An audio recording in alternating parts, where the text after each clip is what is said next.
ನಕ್ಷತ್ರ ಸೂರ್ಯನಷ್ಟು ರಾಶಿಯನ್ನು ಹೊಂದಿದ್ದಾರೆ. The star has a mass of our ಸನ್.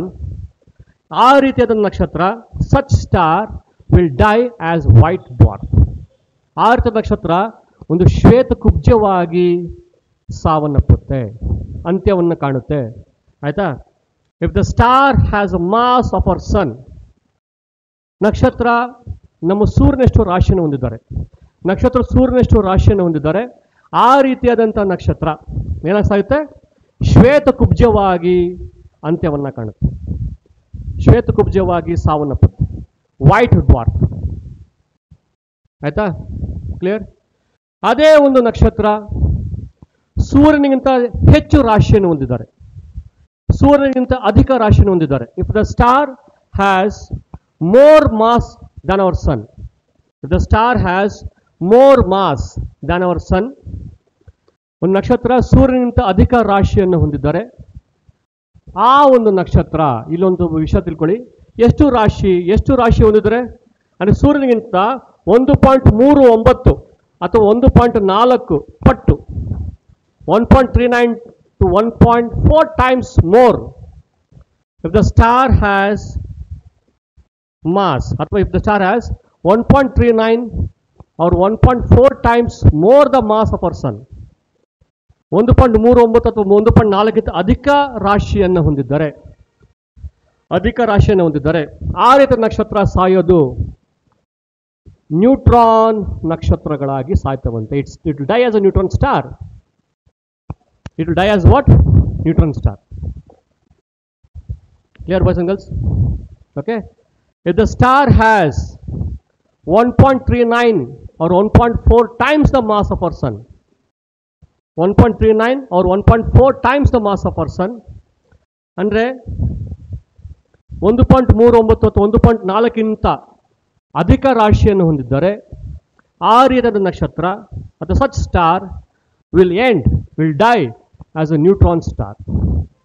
ಈ ನಕ್ಷತ್ರ ನ್ಯೂಟ್ರಾನ್ ನಕ್ಷತ್ರಗಳಾಗಿ ಅಂತ್ಯವನ್ನು ಕಾಣ್ತಾರೆ. ಈ 1.39 ಅಥವಾ 1.4 ಟೈಮ್ಸ್ನ ಈ ಒಂದು ಅಂಕಿನ ಓಕೆ, ಈ ಒಂದು ನಂಬರ್ನ ಚಂದ್ರಶೇಖರ್ ಲಿಮಿಟ್ ಅಂತ ಕರೀತಾರೆ. ಚಂದ್ರಶೇಖರ್ ಮಿತಿ ಅಂತ ಕರಿತೀವಿ. ಓಕೆ, 1.39 ಅಥವಾ 1.8 ಅಂತ ಕರಿತೀವಿ. This number is called what? Chandrasekhar limit or Chandrasekhar ಮಿತಿ ಅಂತ ಕರಿತೀವಿ. Clear?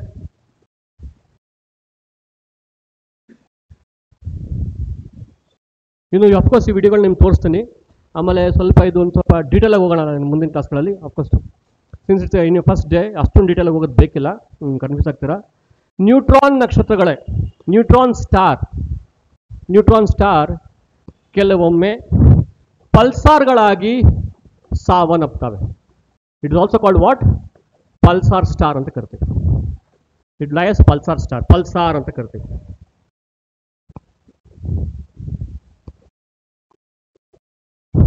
Okay, clear boys and girls? ಅದೇನು ಪಲ್ಸಾರ್ ಡಿಸ್ಕಸ್ ಮಾಡೋಣ. ಮ್ಯಾಗ್ನೆಟಿಕ್ ಫೀಲ್ಡ್ ಪಲ್ಸೇಟಿಂಗ್ ಆಗುತ್ತೆ, ಪಲ್ಸೇಟಿಂಗ್ ಅಂತ ಕರಿತೀವಿ, ಪಲ್ಸೇಟಿಂಗ್ ಅಂತ. ಸದ್ಯಕ್ಕೆ ಇಷ್ಟ ಅರ್ಥ ಮಾಡ್ಕೊಳ್ಳಿ. ಸೊ ನ್ಯೂಟ್ರಾನ್ ಸ್ಟಾರ್ ಏನಾಗುತ್ತೆ? ಕೆಲವೊಮ್ಮೆ ಪಲ್ಸಾರ್ಗಳಾಗಿ ಸಾವನ್ನಪ್ಪೋದು, ಅಂತ್ಯವನ್ನು ಕಾಣ್ಬೋದು. ಓಕೆ, ಸೊ ಏನು ಡಿಸ್ಕಸ್ ಮಾಡ್ತಾ ಇದ್ದೀವಿ? ಎಲ್ಲ ನಕ್ಷತ್ರಗಳು ಹುಟ್ಟು ಅದರ ಜನನ ಒಂದೇ ರೀತಿಯಾಗಿದ್ದು, ಒಂದೇ ಕಡೆ ಆಗಿದ್ರು, ಅದರ ಸಾವು ಏನಾಗುತ್ತೆ? ಬೇರೆ ಬೇರೆ ರೀತಿಯಲ್ಲಿ. Based on what? Mass. Discuss ಮಾಡೋಣ, ಆಯಿತಾ? ಆಮೇಲೆ ಅವುಗಳ ಆಯುಷ್ಯ, ಲೈಫ್ ಸ್ಪ್ಯಾನ್ ಕೂಡ ಹಾಗೆ ಆಗಿರುತ್ತೆ. ಫಾರ್ ಎಕ್ಸಾಂಪಲ್ ಈಗ 1 ಲೀಟರ್ ಪೆಟ್ರೋಲ್ ಹಾಕಿ ಸ್ಕೂಟಿಯಲ್ಲಿ 1 ಲೀಟರ್ ಪೆಟ್ರೋಲ್ ಹಾಕಿದ್ರೆ ಒಂದು 70 ಕಿಲೋಮೀಟರ್ ಓಡುತ್ತಾ ಅನ್ಕೊಳ್ಳೋದು. ಸ್ಕೂಟಿಯಲ್ಲಿ 1 ಲೀಟರ್ ಪೆಟ್ರೋಲ್ ಹಾಕಿದ್ದೀನಿ, 70 ಕಿಲೋಮೀಟರ್ ಓಡುತ್ತೆ. ಅದೇ ಪಲ್ಸಾರ್ಲಿ 1 ಲೀಟರ್ ಪೆಟ್ರೋಲ್ ಹಾಕಿದ್ದೀನಿ, ಒಂದು 50 ಕಿಲೋಮೀಟರ್ ಓಡುತ್ತೆ. ಬುಲೆಟಲ್ಲಿ ಅದೇ 1 ಲೀಟರ್ ಪೆಟ್ರೋಲ್ ಹಾಕಿದ್ವಿ, 3 ಕಿಲೋಮೀಟರ್ ಹೋಯ್ತು. ಏನರ್ಥ? ದೊಡ್ಡದಾದಷ್ಟು ಬೇಗ ಪೆಟ್ರೋಲ್ ಖಾಲಿ ಆಗುತ್ತೆ ಅಂತ ಅರ್ಥ, ಆಯ್ತಾ? ಅಂದರೆ ನಕ್ಷತ್ರ ದೊಡ್ಡದಷ್ಟು ಸಾವು ಬೇಗ, ನಕ್ಷತ್ರ ಚಿಕ್ಕಿದಷ್ಟು ಸಾವು ನಿಧಾನವಾಗುತ್ತೆ. ಓಕೆ, ನಕ್ಷತ್ರ ದೊಡ್ಡದಿದ್ದಾಗ ಬೇಗ ಹೈಡ್ರೋಜನ್ ಹೀಲಿಯಂ ಆಗಿ ಸಾವಪ್ಪಿಡುತ್ತೆ. ನಕ್ಷತ್ರ ಚಿಕ್ಕದಿದ್ದಾಗ ನಿಧಾನವಾಗಿ ಹೈಡ್ರೋಜನ್ ಹೀಲಿಯಂ ಆಗಿ ಸಾವಾಗುತ್ತೆ. ಸೊ ದೊಡ್ಡ ನಕ್ಷತ್ರಗಳು ಮಿಲಿಯನ್ ವರ್ಷಗಳಲ್ಲಿ ಸಾಯ್ತಾರೆ, ಚಿಕ್ಕ ನಕ್ಷತ್ರಗಳು ಟ್ರಿಲಿಯನ್ ವರ್ಷಗಳು ಸಾಯ್ತವೆ, ಟ್ರಿಲಿಯನ್ಸ್. ಓಕೆ, ಮಿಲಿಯನ್ಗೆ ಎಷ್ಟು ಸೊನ್ನೆ? ಮಿಲಿಯನ್ಗೆ ಎಷ್ಟು ಸೊನ್ನೆಗಳು? ಎಷ್ಟು 6. ಬಿಲಿಯನ್ಗೆ 9, ಟ್ರಿಲಿಯನ್ಗೆ 12. ಅದಿರಲಿ, ಅದನ್ನು ನೋಡ್ಕೊಳ್ಳಿ, ಅದನ್ನು ನಂಬರ್ ಆಮೇಲೆ ನೋಡ್ಕೊಳ್ಳಿ. ಈಗ ಅರ್ಥ ತಿಳಿದೀಗ. ಸೊ 1 ಲೀಟ್ರ್ ಪೆಟ್ರೋಲ್ ಆದರೆ ಸ್ಕೂಟಿ 70 ಕಿಲೋಮೀಟರ್ ಓಡ್ತು. ಅದೇ 1 ಲೀಟ್ರ್ ಪೆಟ್ರೋಲ್ಗೆ ಪಲ್ಸರ್ 45 ಕಿಲೋಮೀಟರ್ ಓಡ್ತು. ಅದೇ 1 ಲೀಟ್ರ್ ಪೆಟ್ರೋಲ್ಗೆ ಬುಲೆಟ್ ಬರೀ 30 ಕಿಲೋಮೀಟರ್ ಓಡ್ತು. ಅಂದರೆ ಪೆಟ್ರೋಲ್ 1 ಕಿಲೋಮೀಟರ್ ಇದ್ದರೂ ಕೂಡ ಬೇಗ ಖಾಲಿ ಆಗೋದು ಎಲ್ಲಿ? ದೊಡ್ಡದಾದಷ್ಟು. ಸೊ ಬುಲೆಟ್ ದೊಡ್ಡದಾಗಿರೋದ್ರಿಂದ ಬೇಗ ಪೆಟ್ರೋಲ್ ಖಾಲಿ ಆಗ್ತದೆ. ಅದೇ ರೀತಿ when the star is huge, massive star, ದೈತ್ಯಾಕಾರ ನಕ್ಷತ್ರಗಳು, ಮ್ಯಾಸಿವ್ ಸ್ಟಾರ್ ಬೇಗ ಹೈಡ್ರೋಜನ್ನ ಖಾಲಿ ಮಾಡಿ ಬೇಗ ಸಾವನ್ನಪ್ತವೆ. ಅಂದರೆ ಮಿಲಿಯನ್ಸ್ ಆಫ್ ಇಯರ್ಸ್ ಸತ್ತೋಗ್ಬಿಡುತ್ತೆ. ಕ್ಲಿಯರಾ? ಅದೇ ಪುಟ್ಟ ನಕ್ಷತ್ರಗಳು ನಿಧಾನವಾಗಿ ಹೈಡ್ರೋಜನ್ ಹೀಲಿಯಂ ಆಗುತ್ತೆ. ಟ್ರಿಲಿಯನ್ಸ್ ಆಫ್ ಇಯರ್ಸ್ ಬೇಕು ಸಾವನ್ನಪ್ಪೋದಕ್ಕೆ. ಕ್ಲಿಯರ್? ಅದೇನೇ ಇರಲಿ, ರಾಶಿ ನಮ್ಮ ಸೂರ್ಯನಷ್ಟು ರಾಶಿಯನ್ನು ಹೊಂದಿದರೆ ಆ ರೀತಿ ನಕ್ಷತ್ರ ಸಾಯ್ದೇನಾಗಿ ವೈಟ್ ಡ್ವಾರ್ಫ್ ಅಥವಾ ಶ್ವೇತಕುಬ್ಜವಾಗಿ ಅಂತ್ಯವನ್ನು ಕಾಣುತ್ತೆ. ಅದೇ ಸೂರ್ಯನಿಗಿಂತ 1.39 ಹೆಚ್ಚು ಮಾಸ್ ಅನ್ನ ರಾಶಿಯನ್ನು ಹೊಂದಿದ್ದಾರೆ. If the star has 1.39 times more than mass of our sun, such star will die as what? Neutron star. ಆ ನ್ಯೂಟ್ರಾನ್ ಸ್ಟಾರ್ಗಳೇ, ನ್ಯೂಟ್ರಾನ್ ನಕ್ಷತ್ರಗಳೇ ಕೆಲವೊಮ್ಮೆ ಪಲ್ಸಾರ್ಗಳು ಆಗ್ತವೆ. It will die as Pulsar also. Okay, next ಅದೇ ರೀತಿ ಒಂದು ನಕ್ಷತ್ರ 1.5ರಿಂದ 3 ಪಟ್ಟು ಹೆಚ್ಚು, 1.5 times to 3 times more the mass of our sun. If the star has 1.5 to 3 times more the mass of our sun, 1.5ರಿಂದ 3 ಪಟ್ಟು ಅಧಿಕ ರಾಶಿಯನ್ನು ಹೊಂದಿದ್ದರೆ ಆ ರೀತಿಯಾದಂಥ ನಕ್ಷತ್ರ ಸಾಯೋದು ಏನಾಗಿ? ಬ್ಲ್ಯಾಕ್ ಹೋಲ್, ಶ್ವೇತ ಕುಬ್ಜವಾಗಿ ಸಾವನ್ನಪ್ಪುತ್ತೆ. It will die as a black hole.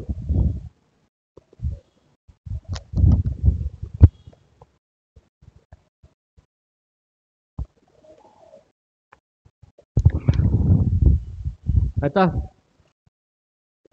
ನಕ್ಷತ್ರ 1.5ರಿಂದ 3 ಪಟ್ಟು ಹೆಚ್ಚು ರಾಶಿಯನ್ನ ಹೊಂದಿದರೆ ಆ ರೀತಿಯಾದ ನಕ್ಷತ್ರ ಸಾಯ್ದೇನಾಗಿ ಶ್ವೇತಕುಬ್ಜವಾಗಿ ಬ್ಲ್ಯಾಕ್ ಹೋಲ್ ಆಗಿ ಸಾಯುತ್ತೆ.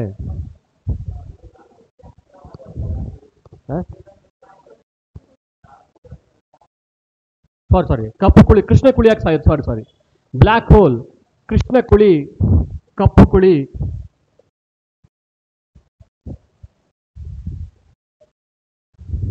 ಕೃಷ್ಣ ಕುಳಿ ಅಂತ ಕರಿತೀವಿ, ಬ್ಲ್ಯಾಕ್ ಹೋಲ್ ಅಂತ ಕರಿತೀವಿ. ಸಾರಿ, ಓಕೆ. ಸೊ ಬ್ಲ್ಯಾಕ್ ಹೋಲ್ ಅಥವಾ ಕೃಷ್ಣ ಕುಳಿ ಅಂತ ಕರಿತೀವಿ, ಕಪ್ಪು ರಂಧ್ರ ಅಂತ ಕರಿತೀವಿ. ಬ್ಲ್ಯಾಕ್ ಹೋಲ್ ಅಂತಾನೆ ಬರ್ಕೊಳ್ಳೋ ಪರವಾಗಿಲ್ಲ.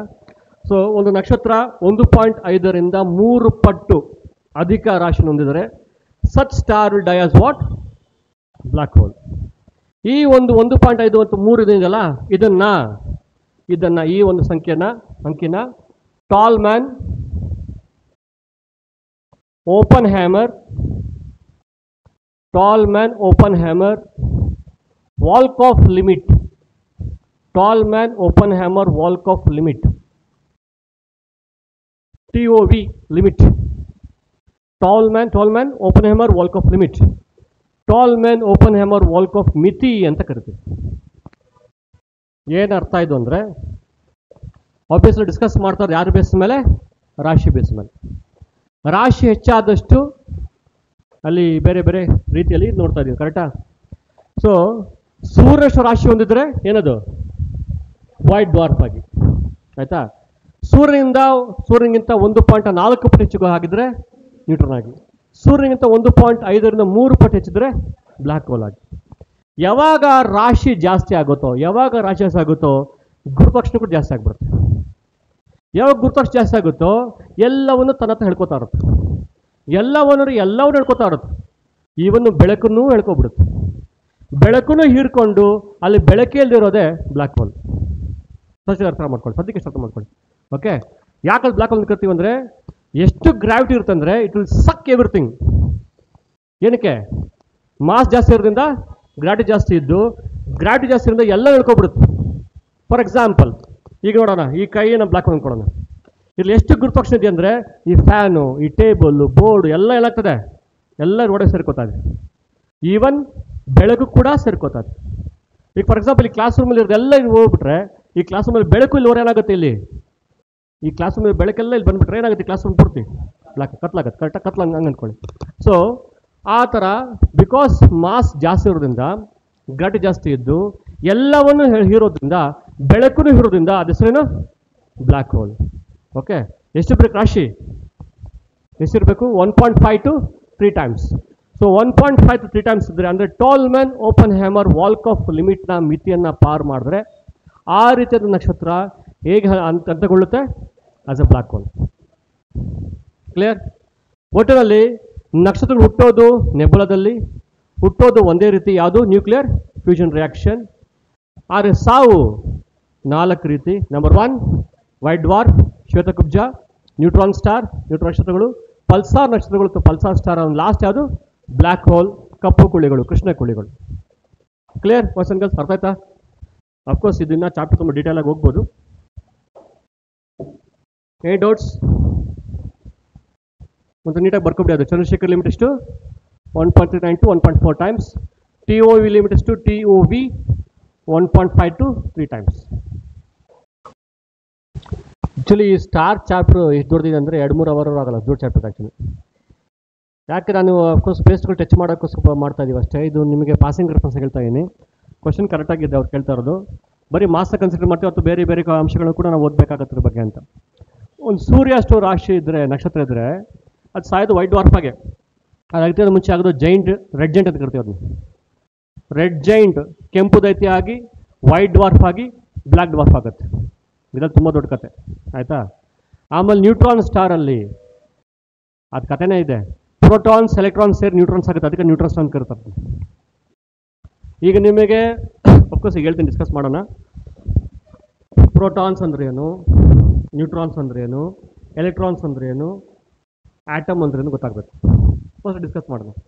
ಆಮೇಲೆ ಅಯೋನ್ಸ್ ಅಂದ್ರೆ ಏನು, ಐಸೋಟೋಪ್ಸ್ ಅಂತ ಡಿಸ್ಕಸ್ ಮಾಡೋಣ. ನಾನು ಹೇಳಿದೆ ನಿಮಗೆ ಇವತ್ತು ಫುಲ್ ಡೇ ನಾವು ಡಿಸ್ಕಸ್ ಮಾಡೋರು ಕೂಡ ನಾವು ಸ್ಪೇಸ್ಗಳು ಟಚ್ ಮಾಡಲ್ಲ. ಅಷ್ಟೊಂದು ವಿಷಯಗಳು ಇಂಟ್ರಡಕ್ಷನ್ ಪಾರ್ಟ್ ಅಷ್ಟಿದೆ. ವಿತೌಟ್ ದ ಬೇಸಿಕ್ ಥಿಂಗ್ ನಾವು ಮುಂದಕ್ಕೆ ಹೋಗೋಕ್ಕಾಗಲ್ಲ. ಓಕೆ, ಈಗ ನಿಮಗೆ ಆಟಮ್ ಗೊತ್ತಿಲ್ಲ ಅಂದರೆ ಮುಂದೆ ನಾನು ಹೋಗೋಕ್ಕಾಗಲ್ಲ. ಆಟಮ್ಗೆ ಗೊತ್ತಿರಬೇಕು. ಆಟಮ್ಸ್ ಅಂದ್ರೆ ಏನು, ಚಾರ್ಜ್ ಪಾರ್ಟಿಕಲ್ಸ್ ಅಯೋನ್ಸ್ ಅಂದ್ರೇನು, ಎಲೆಕ್ಟ್ರಾನ್ಸ್ ಅಂದ್ರೇನು, ಸಮಸ್ಥಾನಿಗಳು ಐಸೋಟೋಪ್ಸ್ಗಳಂದ್ರೇನು, ವಿದ್ಯುದಾವೇಶ ಕಣಗಳು ಪ್ರೋಟಾನ್ಸ್ ಮತ್ತು ಎಲೆಕ್ಟ್ರಾನ್ಸ್ ಇದೆ ಡಿಸ್ಕಸ್ ಮಾಡೋಣ ಈಗ ಸ್ವಲ್ಪದಲ್ಲಿ. ಸೊ ಅದೆಲ್ಲ ಅರ್ಥ ಆದಮೇಲೆ then will discuss about white dwarf ಹೇಗಾಗುತ್ತೆ ಅಂತ. ಅಫ್ಕೋರ್ಸ್ ಅದು ಚಾಪ್ಟರ್ ಕೂಡ ಇದೆ.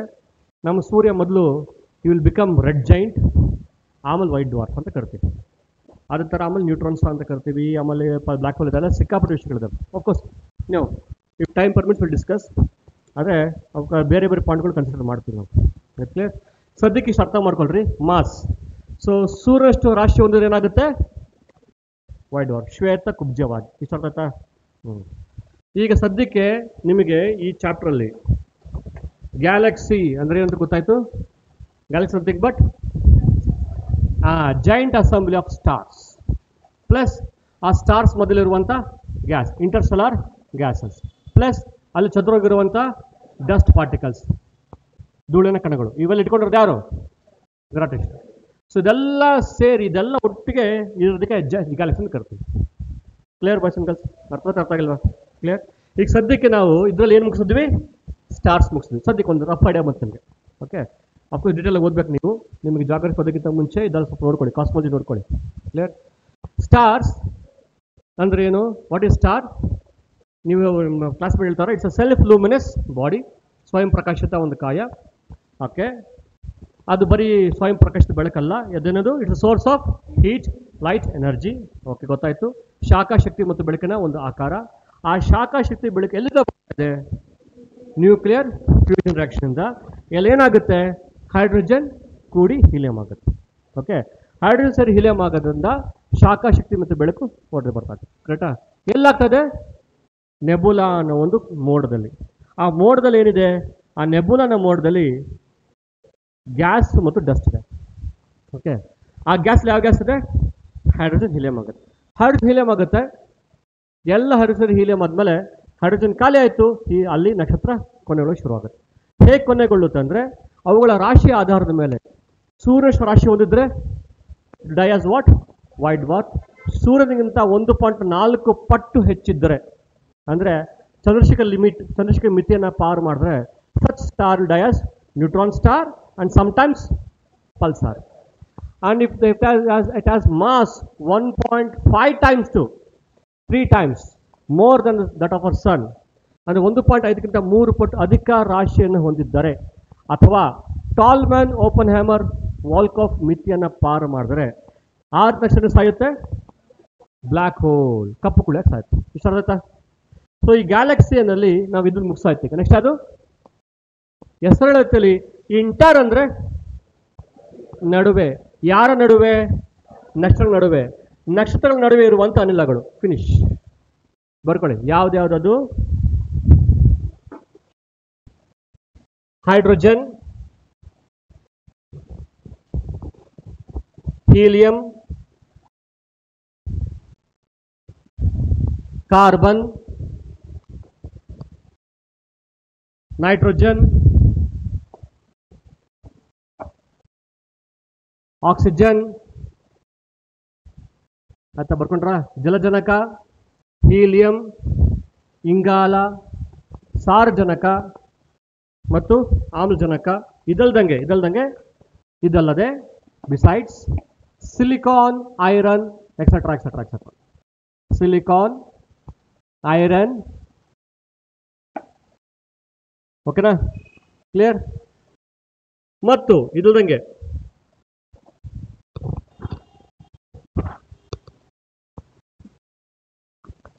ವಿದ್ಯುದಾವೇಶ ಕಣಗಳು, ಎಲೆಕ್ಟ್ರಿಕಲಿ ಚಾರ್ಜ್ಡ್ ಪಾರ್ಟಿಕಲ್ಸ್. ಡಿಸ್ಕಸ್ ಮಾಡೋಣ ಈಗ ಏನು ಅಂತ. ಎಲೆಕ್ಟ್ರಿಕಲಿ ಚಾರ್ಜ್ಡ್ ಪಾರ್ಟಿಕಲ್ಸ್ ಕರಿತೀವಿ. ವಿದ್ಯುದಾವೇಶ ಕಣಗಳು ಅಂದರೆ ಸಿಂಪಲ್ ಹೇಳ್ಬೇಕಂದ್ರೆ ಅವುಗಳ ಅಯಾನ್ಸ್ ಅಥವಾ ಎಲೆಕ್ಟ್ರಾನ್ಸ್ ಅಂತ ಕರೀಬೋದು. ಎಲೆಕ್ಟ್ರಾನ್ಸ್, ಅಯಾನ್ಸ್ ಅಂತ ಕರಿತೀವಿ. ಸಿಂಪಲ್ ಆಗಿ ಬರ್ಕೋಬೋದು. ಎಲೆಕ್ಟ್ರಾನ್ಸ್, ಅಯಾನ್ಸ್ ಅಂತ ಬರ್ಕೊಳ್ಳಿ. ಸಿಂಪಲ್ ಹೇಳ್ಬೇಕಾದ್ರೆ ಎಲೆಕ್ಟ್ರಾನ್ಸ್ ಅಂತ ಬರ್ಕೊಳ್ಳಿ ಅಥವಾ ಅಯಾನ್ಸ್ ಅಂತ ಬರ್ಕೊಳ್ಳಿ. ಈಗ ಬಿಫೋರ್ ಗೋಯಿಂಗ್ ಫರ್ದರ್, ಈಗ ಸದ್ಯಕ್ಕೆ ಈಗ ಎಲೆಕ್ಟ್ರಾನ್ಸ್ ಅಂದರೆ ಏನು, ಪ್ರೋಟಾನ್ಸ್ ಅಂದರೆ ಏನು, ಅಯಾನ್ಸ್ ಅಂತ ಡಿಸ್ಕಸ್ ಮಾಡೋಣ. ಅದೇ ಮಧ್ಯೆ ಹೇಳಿದೆ ನಿಮಗೆ, ನಾವು ಅಡ್ವಾನ್ಸ್ ಕ್ಲಾಸ್ ಡಿಸ್ಕಸ್ ಮಾಡ್ತಾ ಅಲ್ಲಲ್ಲಿ ಎಲ್ಲ ಅವಶ್ಯಕತೆ ಇದೆಯೋ ಅಲ್ಲಲ್ಲಿ ಬೇಸಿಕ್ಸ್ ಹೋಗ್ತಾ ಇರೋಣ. ಈಗ ನಮ್ಗೆ ಗೊತ್ತಿರೋ ಹಾಗೆ ನೀವಿರ್ಬೋದು, ನಾನಿರ್ಬೋದು, ಜೀವಂತ ಅಥವಾ ನಿರ್ಜೀವ ವಸ್ತುಗಳಿರ್ಬೋದು, ಎವ್ರಿಥಿಂಗ್ ಇನ್ ದಿಸ್ ಯೂನಿವರ್ಸ್. ಈ ಪೆನ್ ಇರಲಿ, ನಾ ಶರ್ಟ್ ಇರಲಿ, ನಾ ಕುಡಿಯೋ ನೀರಿರಲಿ, ಸೇವಿಸೋ ಗಾಳಿ ಇರಲಿ, ಕೂದಲಿರಲಿ, ನೀವಿರಲಿ, ನಾವು ಎಲ್ಲವೂ in this world, everything this world universe is made up of something called atom.